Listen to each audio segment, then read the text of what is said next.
Hey guys, tonight we slip into the shadowed courts of ancient China, where the air hums with the weight of ambition and the faint clink of jade ornaments. You stand in a vast palace hall, its lacquered beams gleaming under flickering torchlight, where a single whispered word could topple an empire. The scent of sandalwood incense curls around you, masking secrets that cling to the silken robes of the man before you. Qin Shi Huang, the first emperor. His gaze, sharp as a falcon's, hides a chilling truth, and you'd last 5 minutes in this den of intrigue before stumbling over a hidden scroll or a poisoned cup. So, before you get comfortable, take a moment to like the video and subscribe, but only if you genuinely enjoy what I do here. Whisper in the comments where you're drifting off from and the hour on your clock. Now, dim the lights, maybe turn on a fan for that soft background hum, and let's drift into tonight's shadowy tale together. You glide through the palace of Xianyang, its corridors stretching like the veins of a dragon, pulsing with the first emperor's unyielding will. The year is 221 BCE, and Qin Shi Huang has just forged a unified China, stitching together warring states with the thread of his iron ambition. The air feels heavy, not just with the musk of polished wood, but with the weight of a man who believes he's destined to rule forever. You pause by a bronze brazier, its embers casting shadows that dance like restless spirits. Servants in russet tunics scurry past, their eyes averted, as if fearing the emperor's gaze might turn them to ash. You can't help but chuckle. These nobles spent gold like it grew on trees, yet their fear of one man's wrath outshines their wealth. The emperor's throne room looms ahead, its doors carved with coiling dragons, their jade eyes glinting as if they know something you don't. You slip inside, unnoticed, as courtiers in flowing silk robes murmur behind lacquered screens. Qin Shi Huang sits enthroned, his black robes embroidered with golden stars, a man who conquered kingdoms but now battles whispers of dissent. His unification of China, standardizing weights, measures, and even the written script, was a marvel, a historical nugget that scholars still marvel at. But beneath this brilliance lies a darker truth. You catch a whiff of charred parchment, a faint acrid tang that lingers in the air. It's 213 BCE now, and the emperor has ordered the infamous burning of the books, a purge to silence voices that challenge his divine rule. Scrolls of philosophy, poetry, and history are fed to flames across the land, their ashes drifting like lost thoughts. You imagine the crackle of bamboo texts, the wisdom of centuries vanishing in a single night. These nobles, you muse with a wry smile, turn knowledge into kindling just to keep one man's ego ablaze. But the burning is only half the story. You drift closer, your footsteps silent on the polished stone floor, as a courtier whispers of a graver act. The emperor, fearing the power of scholars who cling to old ways, has ordered their punishment. You don't see the act. Thankfully, the shadows spare you that, but you hear murmurs of a pit outside Xianyang, where hundreds of scholars were buried alive, their voices stifled beneath the earth. The thought sends a shiver through you, not of horror but of sorrow, as if the wind itself mourns their lost words. Historians debate whether this was a calculated purge or an exaggerated tale, a scholarly riddle that lingers like smoke. Did Qin Shi Huang fear their ideas so much, or was there a deeper secret, perhaps a prophecy in those scrolls that threaten his eternal reign? You wander deeper into the palace, past a banquet hall where nobles feast on delicacies dusted with gold leaf, an elite oddity that makes you chuckle. Who eats gold? You wonder, except those who think they're gods. The emperor himself rarely joins these feasts, preferring solitude in his private chambers. You follow a narrow corridor, guided by the faint glow of oil lamps, to a room where Qin Shi Huang kneels before a jade tablet. It's carved with cryptic symbols, said to hold the key to immortality. The emperor's obsession with eternal life is no secret. He sends envoys to distant lands seeking elixirs, and alchemists toil in hidden chambers, brewing potions that smell of mercury and ambition. You notice a faint tremor in his hands as he traces the tablet's edges. Is it fear, guilt, or something else? A chilling secret tied to that jade tablet, whispered among servants as a curse. The room feels colder now, the air thick with the scent of wax, and something metallic, like a storm brewing within the walls. You catch a glimpse of a scroll, half hidden beneath a silk cushion, its edges singed but intact. It's one of the few that escaped the flames, smuggled by a brave scholar or a cunning courtier. You can't read the ancient script, but its presence feels like a defiance, a whisper of resistance against the emperor's iron grip. You smile softly. Nobles might burn books, but ideas are harder to kill, aren't they? The emperor's shadow looms large, but so does the weight of his choices. His unification brought order, yet his paranoia sowed fear, and you wonder if he ever sleeps soundly, knowing how many ghosts his reign has created. You step back into the corridor, the torchlight fading as you move toward the palace gardens. The night air is cool, scented with lotus blossoms, but there's no peace here. Guards patrol the moonlit paths, their spears glinting like warnings. You overhear two servants whispering about a prophecy, one that claims the first emperor's dynasty will fall as swiftly as it rose. Is this the secret he's trying to bury? The jade tablet, the burned scrolls, the silent scholars, all pieces of a puzzle that historians still can't solve. You chuckle quietly. Imagine ruling an empire but being haunted by words on bamboo. The stars above Xianying glitter like the emperor's dreams, vast and untouchable, yet you sense a crack in his armor, a hint that his quest for eternity might be his undoing. As you drift through the garden, the rustle of silk and the distant chime of a bronze bell lull you into a reverie. Qin Shi Huang's reign is a tapestry of triumph and tragedy, woven with threads of gold and blood. You feel the weight of his ambition, the cost of his unity, and the mystery of that jade tablet, its symbols etched in your mind. The palace fades into shadow, but the story lingers, pulling you toward the next chapter of China's dark emperors. For now, you let the night carry you, the scent of lotus and the hum of history guiding you deeper into the tale. You drift from the shadowed halls of Xianying, where Qin Shi Huang's jade tablet still whispers its cryptic curse, into a new realm of opulence and despair. The air shifts, now warm and heavy with the scent of lotus blooms and damp earth, as you find yourself in Yangzhou, heart of the Sui dynasty, in 605 CE. You stand by the edge of a vast canal, its waters shimmering under a harvest moon, reflecting the ambition of Emperor Yangguang, known as Sui Yangdi.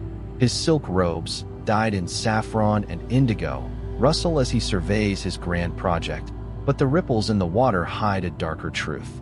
You chuckle softly. Nobles like Yangguang built empires on dreams, but their dreams often drown the common folk. The canal stretches endlessly, a testament to his greed, and you sense the sorrow it carries, like a river weeping for the lost. The Grand Canal, a historical nugget of staggering scale, is Yangguang's pride, a waterway meant to link north and south, binding his empire with veins of commerce.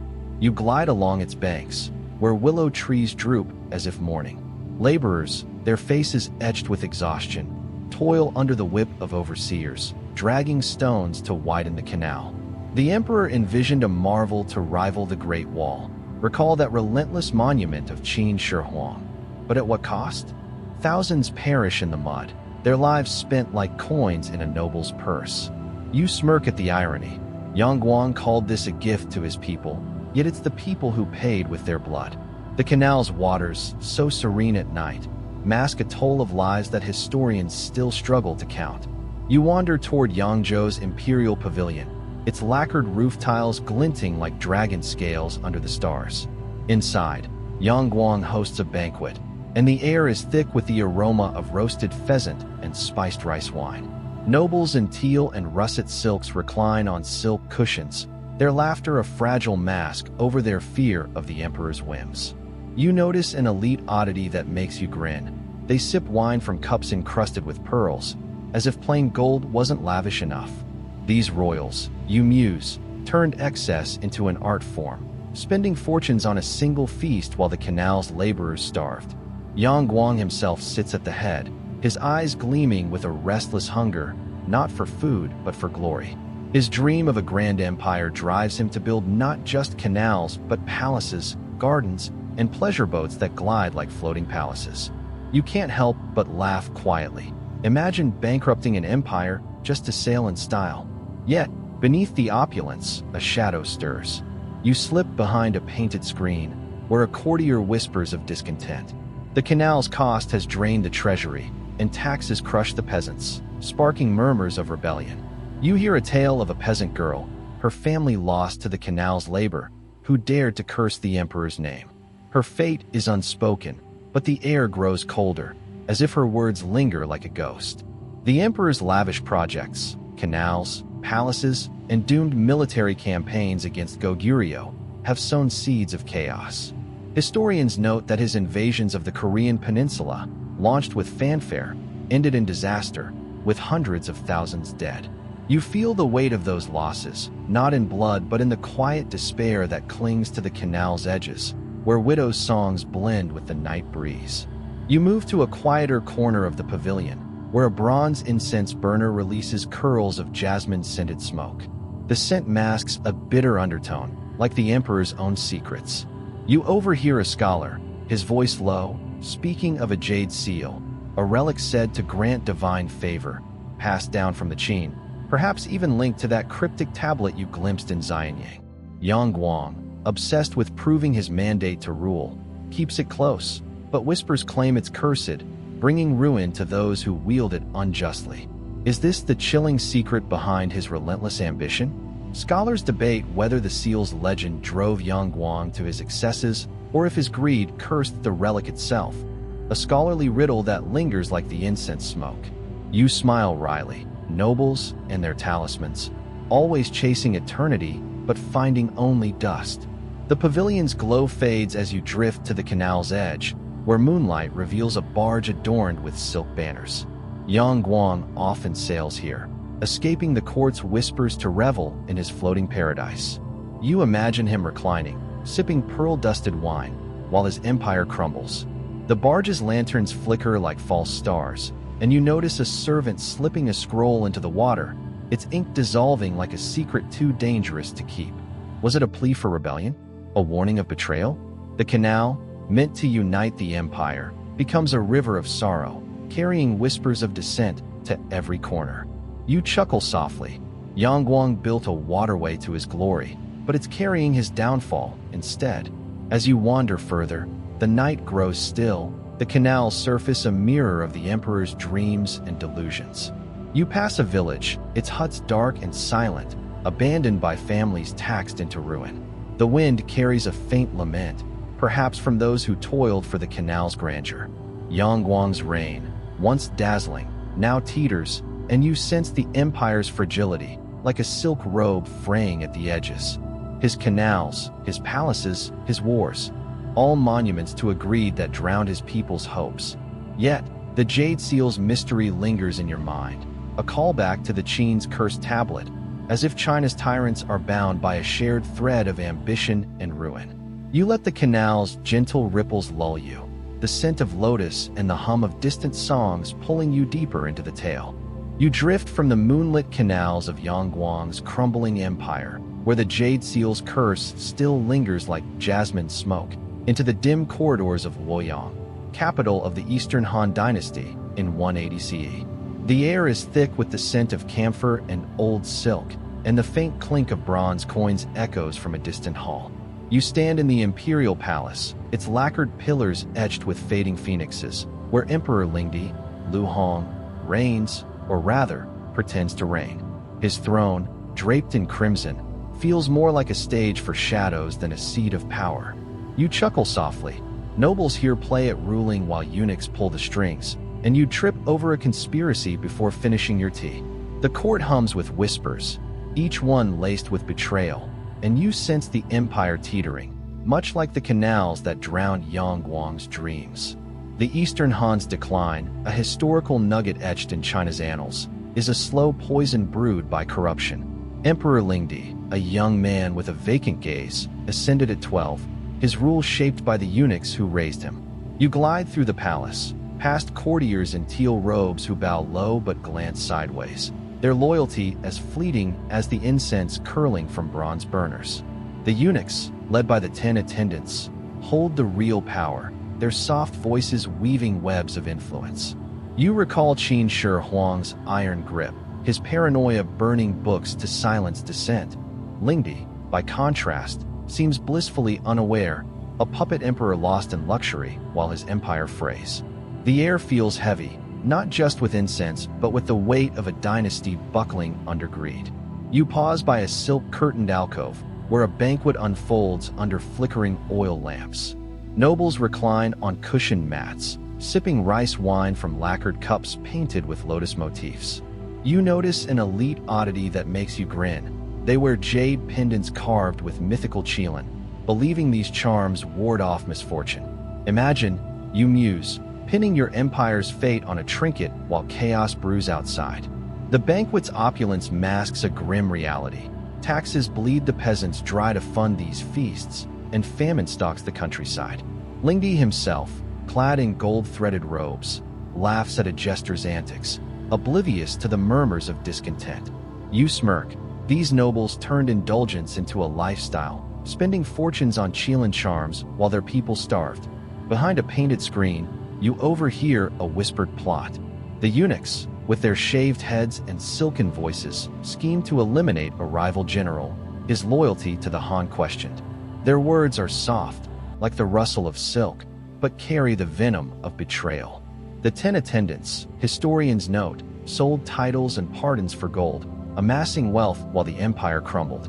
You feel a chill, not from the night air, but from the realization that these whispers are the empire's true rulers. A servant, unnoticed by the revelers, slips a bamboo scroll into a hidden alcove, perhaps a plea for reform or a traitor's note. You wonder if it's like the scroll you glimpsed in Yang Guang's barge, dissolving in the canal's waters, carrying secrets too dangerous to speak. You drift to the palace gardens, where moonlight bathes lotus ponds in silver. The air carries the faint scent of chrysanthemums, but there's no peace here. Guards in bronze armor patrol the paths, their spears glinting like warnings. You overhear a scholar, his voice trembling, speak of a prophecy. A yellow turban will topple the Han. The Yellow Turban Rebellion, brewing among the desperate, will soon erupt, fueled by Lingdi's neglect and the eunuch's greed. You smile wryly. Nobles ignored the winds of rebellion, too busy polishing their jade Qilin. Historians debate whether Lingdi was truly oblivious or complicit in the eunuch's schemes, a scholarly riddle as murky as the palace's incense-laden air. Did he know of their corruption, or was he merely a pawn, lost in a haze of luxury? The garden leads to a secluded pavilion, where Lingdi sits alone, a rare moment away from his court. He clutches a jade scepter, its carvings eerily similar to the seal Yang Guang coveted, and perhaps even the tablet of Qin Shi Huang. You sense a pattern, China's tyrants, bound by relics they believe grant divine favor, yet haunted by their own misdeeds. The scepter's weight seems to burden Lingdi, his eyes shadowed with doubt. Is it guilt, fear, or a whisper of the prophecy that will soon engulf his empire? You chuckle quietly. Imagine ruling a dynasty but being outwitted by your own servants. The pavilion's lanterns flicker, casting shadows that dance like the eunuch's schemes, each one a step toward the Han's doom. You wander back to the palace, where the banquet's laughter has faded, replaced by tense murmurs. A courtier, emboldened by wine, dares to criticize the eunuchs, only to be silenced by a glance from an attendant. The air grows colder, as if the palace itself mourns its fate. You notice a hidden alcove, its door ajar, revealing a stack of bamboo scrolls, records of bribes, perhaps, or secrets the eunuchs guard. Their existence feels like a defiance, much like the smuggled scroll in Xianyang, a whisper of truth against a tide of corruption. The empire's collapse looms, not in blood but in the quiet erosion of trust, as peasants turn to rebellion and generals plot their own paths. As you glide through Luoyang's streets, the city feels like a fading dream, its lanterns dimming under a starless sky. The scent of camphor lingers, mingling with the dust of a dynasty nearing its end. Lingdi's reign, a tapestry of neglect and betrayal, unravels thread by thread, much like Yang Guang's canals carried sorrow instead of glory.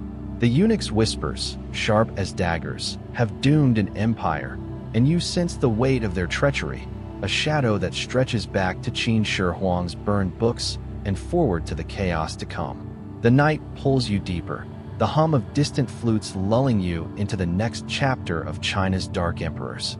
You glide from Luoyang's fading lanterns, where the eunuch's whispers doomed Han Lingdi's empire, into the golden glow of Chang'an, the Tang dynasty's radiant heart in 745 CE. The air hums with the scent of peonies and warm silk, mingling with the faint strum of a pipa from a distant pavilion. You stand in the imperial palace, its jade-tiled roofs shimmering under a twilight sky, where Emperor Xuanzong, Li Longji, rules in a haze of splendor. His robes, embroidered with silver cranes, catch the light, but his eyes are fixed on a figure draped in saffron silk, Yang Guifei, the concubine whose beauty clouds his judgment. You chuckle softly. Love in these courts is as dangerous as a dagger, and you'd be tangled in its web before finishing a cup of tea.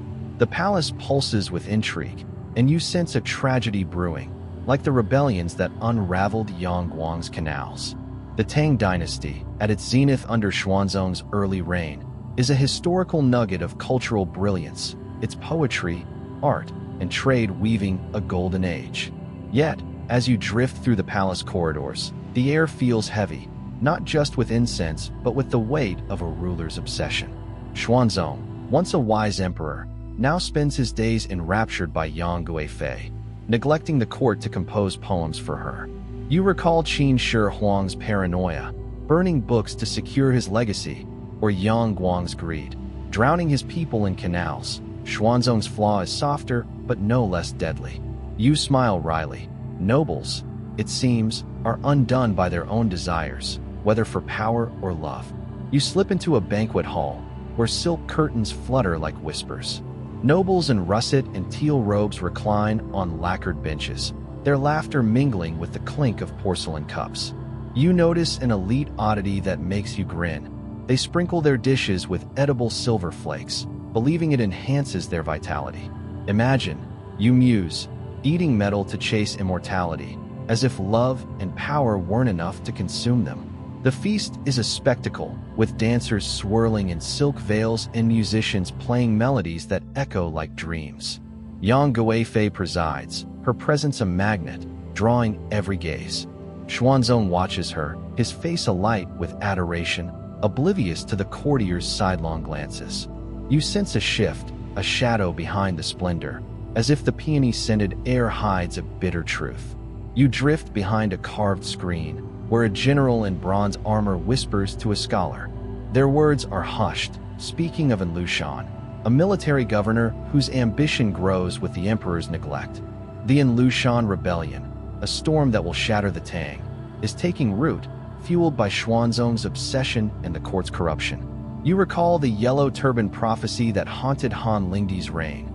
A similar wind of rebellion stirs here, carried by whispers of betrayal. A servant, unnoticed, slips a jade hairpin into a velvet pouch, perhaps a gift from Yang Guifei or a token of a secret pact. The air grows colder, as if the palace itself senses the coming chaos, its golden glow dimming like a fading star. You wander to the imperial gardens, where moonlight bathes peony blooms in silver. The scent of flowers is intoxicating, but there's no peace here. Guards patrol the paths, their lanterns flickering like warnings. You overhear a poet, his voice soft, reciting verses about a phoenix that falls in love with a mortal, only to burn in its own flames. Is this a metaphor for Xuanzong and Yang Guifei? Historians debate whether her influence was the empire's undoing or merely a scapegoat for deeper failures, a scholarly riddle as elusive as the moonlight. Did Xuanzong's love blind him to Enlushan's schemes, or was the rebellion inevitable, a consequence of a court grown fat on silver-dusted feasts? You glide to a secluded pavilion, where Xuanzong and Yang Guifei sit beneath a canopy of silk. He plays a lute, its notes weaving a spell, while she dances, her movements like water under the stars. You notice a jade pendant at her throat, its carvings echoing the cryptic tablet of Qin Shi Huang, the seal of Yangguang, and the scepter of Han Lingdi. These relics, you muse, seem to bind China's tyrants to their fates, as if the gods themselves mock their ambitions. The pendant's glow feels heavy, perhaps a symbol of love's ruin or a curse that Xuanzong cannot see. You chuckle quietly. Imagine losing an empire for a song and a smile. Yet who could resist such a muse? The pavilion's warmth fades as you drift to the palace's outer walls, where the city of Chang'an hums with unease. Merchants whisper of rising taxes, and soldiers grumble about distant campaigns. The rebellion looms, not in blood but in the quiet erosion of loyalty, much like the eunuch's schemes that undid Han Lingdi. You notice a hidden alcove, its door ajar, revealing a scroll with poetry in Yang Guifei's hand. Love verses, perhaps, or a plea for forgiveness. Its presence feels like a defiance, a whisper of truth against the tide of chaos, like the scrolls that escaped Qin Shi Huang's flames. The empire's golden age is slipping, and you sense the tragedy of Xuanzong's love, a flame that will spark a rebellion's fire. As you wander through Chang'an streets, the city feels like a dream unraveling, its lanterns dimming under a clouded sky.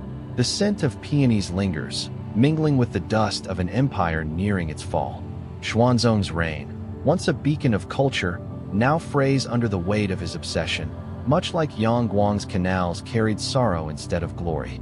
The whispers of rebellion grow louder, a shadow that stretches back to the burned books of Qin and the corrupt courts of Han. The night pulls you deeper, the hum of a distant people lulling you into the next chapter of China's dark emperors.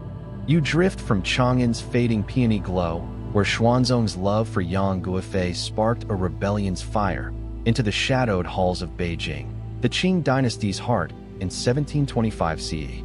The air is crisp, laced with the scent of pine resin and burning charcoal, as you stand in the Forbidden City, its vermilion walls looming like silent sentinels. Emperor Yongzheng, Thok Dalai, sits on the dragon throne, his indigo robes heavy with gold thread, his gaze as sharp as a winter wind. Yet, beneath his stern facade, a shadow lingers, a whisper of a purge that stains his reign. You chuckle softly. Nobles here wield power like a blade, and you'd stumble into a plot before finishing your jasmine tea. The palace hums with secrets, and you sense a cursed relic's power, echoing the tragedies of China's past tyrants. Yongzheng's reign, a historical nugget of ruthless reform, is a paradox of order and fear. Ascending in 1722 after a murky succession, he centralized power, rooting out corruption with an iron hand. You glide through the Forbidden City's corridors, where lacquered screens cast flickering shadows under oil lamps. Eunuchs, their whispers softer than those that doomed Han Lingdi, scurry past, their loyalty bought with fear.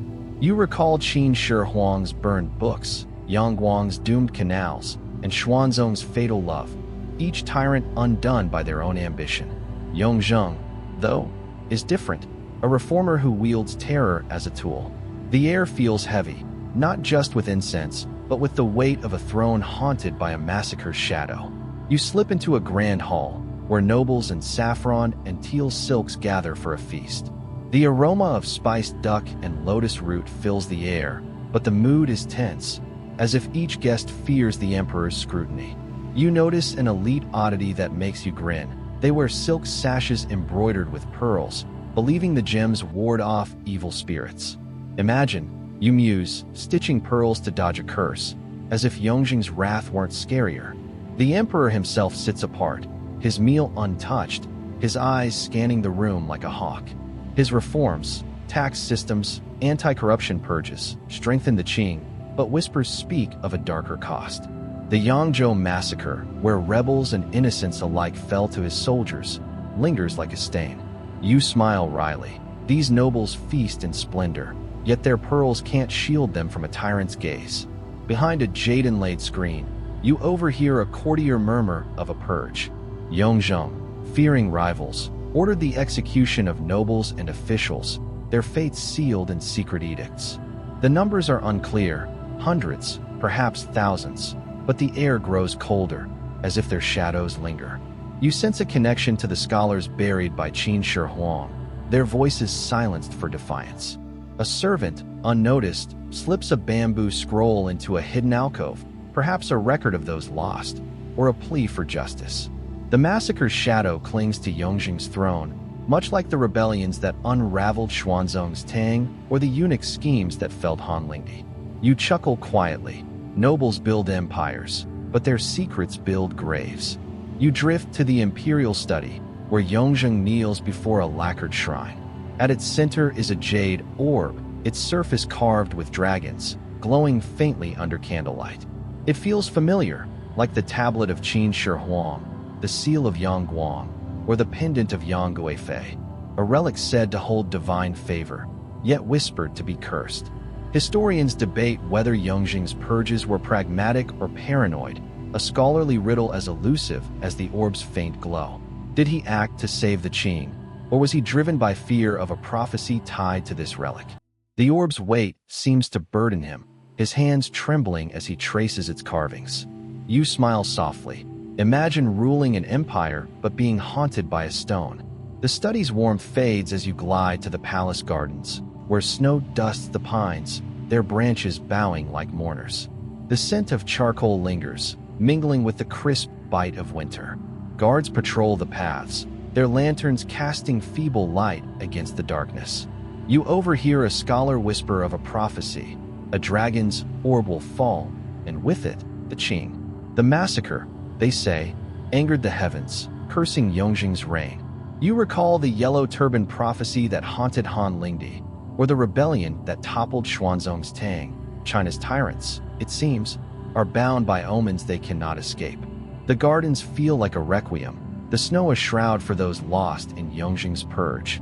As you wander Beijing's streets, the city feels like a fortress, its walls guarding a fragile dynasty. The scent of pine fades, replaced by the dust of a throne built on fear. Yongjing's reforms brought order, but his purges sowed dread, much like Yangguang's canals carried sorrow. The jade orb, a symbol of divine right, links him to the tyrants before, Qin's tablet, Han's scepter, Tang's pendant, each a beacon of ambition and ruin.